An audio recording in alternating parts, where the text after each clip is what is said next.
I finished my 214th and final Wainwright way back in 1984, and I've picked up a couple of the Outlying Fells since, but never completed them. Now, some 40 years later, I've got this crazy idea of finishing the Outlying Fells. I've no idea if I can do it, but I'll give it a good go, and maybe it'll inspire some of you ex-fell wanderers to get out there again. The first fell I'm going to visit today is Flat Fell, which is just over there. That's a nice gentle start. Although I'm going to bag all of the tops of the Outlying Fells, I'm not necessarily going to follow Wainwright's own routes. I'm actually going to choose the shortest and quickest way to the top of each fell. Every mile saved is a bonus, and every foot of ascent is a bonus.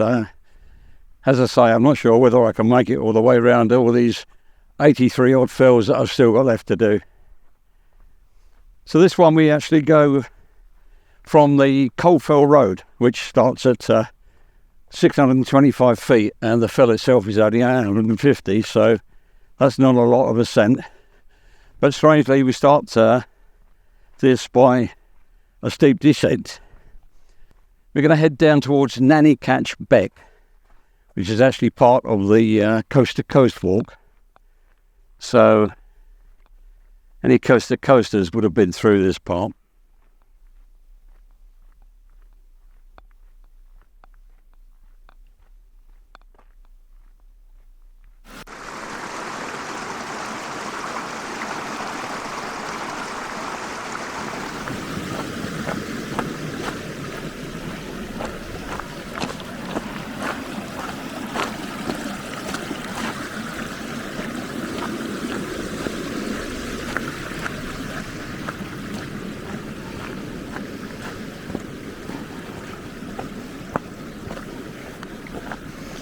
I think just here we branch off, don't go right down to the back, just go off to the right here. Now, having dipped down to the back, we begin the ascent up the fell. Well, we've not come very far at all, and already there's some splendid views.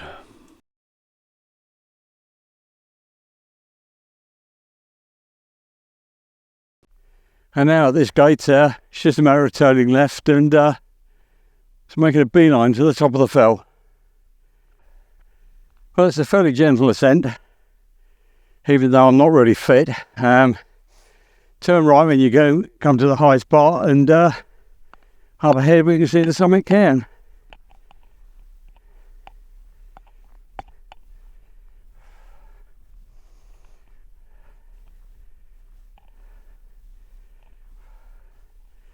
Well, I must admit, I wasn't expecting such a nice cairn on a tiny fell like that, but it's rather nice.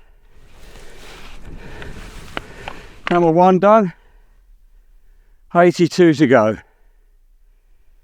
In Wainwright's Outlying Fells book, the walk for Flat Fell also includes Dent Fell, which is behind me. But I've done Dent Fell before, so I've left that one out this time and just doing Flat Fell to finish. I think in doing so, I've set quite a unique record for the longest time taken to complete any Wainwright walk. I actually did Dent Fell way back in 1975 as part of the Coast to Coast walk, so it's taken me just over 49 years to actually complete the walk. I think that's a record that nobody's going to beat.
The return is pretty much the way we came up, although I take a more direct route down to the fell. Now you can see Nanny Catch back down there. That's the path we came down, and just about make out the car parked on the Coalfell Road there. Should be a nice easy descent.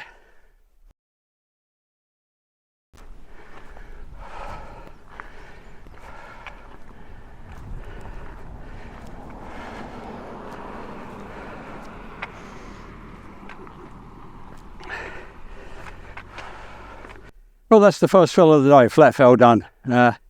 Next one is Cold Fell, which is about a 3-mile drive ahead of me, so I'll see you on that one.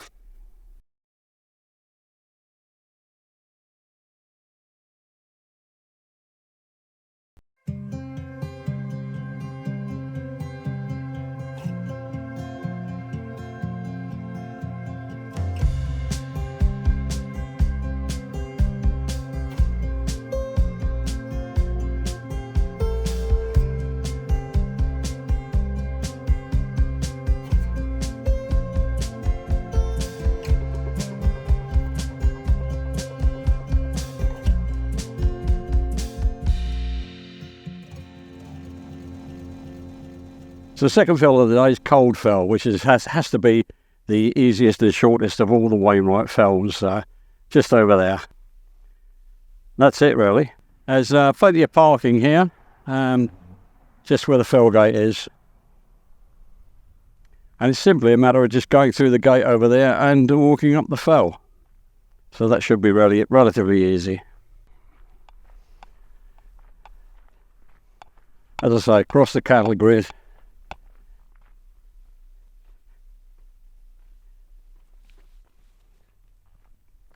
And then turn left.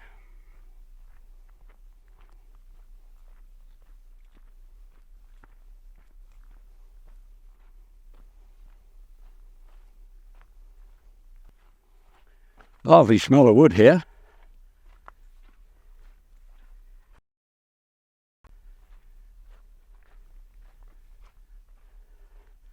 And then at some point it's just leave the road and head up to the top of the fell.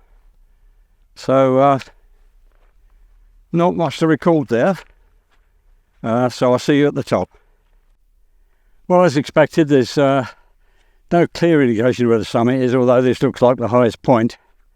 I assume just over there on the right is a tiny little cairn, so we'll take that as the top. Or not a cairn, a pile of stones, maybe a cairn one day. Well, as Mr. Wainwright says, essentially a straight up and straight down again, although the top is actually a little bit further to the left than you think it is when coming up from the path. I didn't really expect a cairn here, but there is a little rock mound which shows you at the summit. It's a bit boggy on the way up, and there's no clear path, although you can see where people have walked. To be honest, it was a little bit further than I thought it would be. We're almost at the trees that you can see behind me.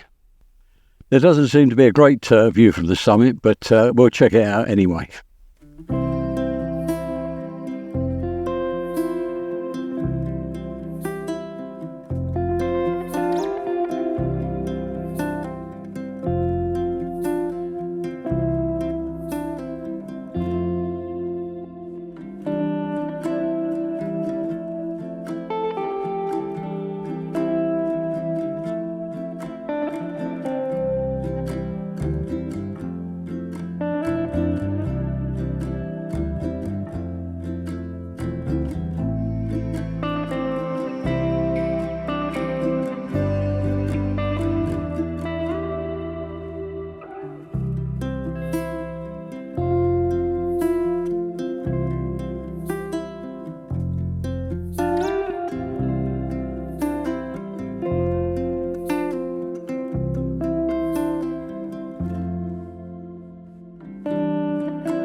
Well, the route back is simply follow the route up. So So there's not a lot to film, although the views are better on the way down than they are from the summit. Definitely a different way down than I came up. Headed over to the left from the top of the fells to see if there are some better views. But indeed there are.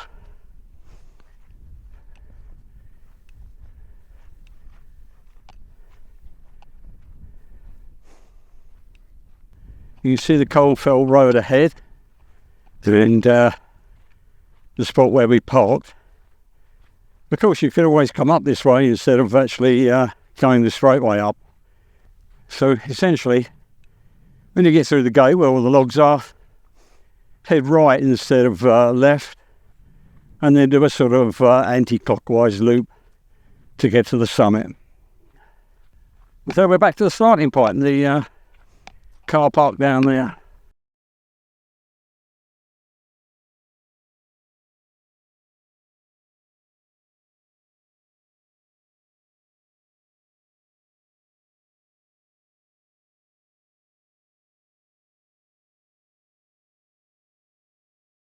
That's quite a nice stroll, but not what most people would call fell walking, but depends how old and fit you are. It's a pleasant day out. Well, pleasant half an hour out anyway.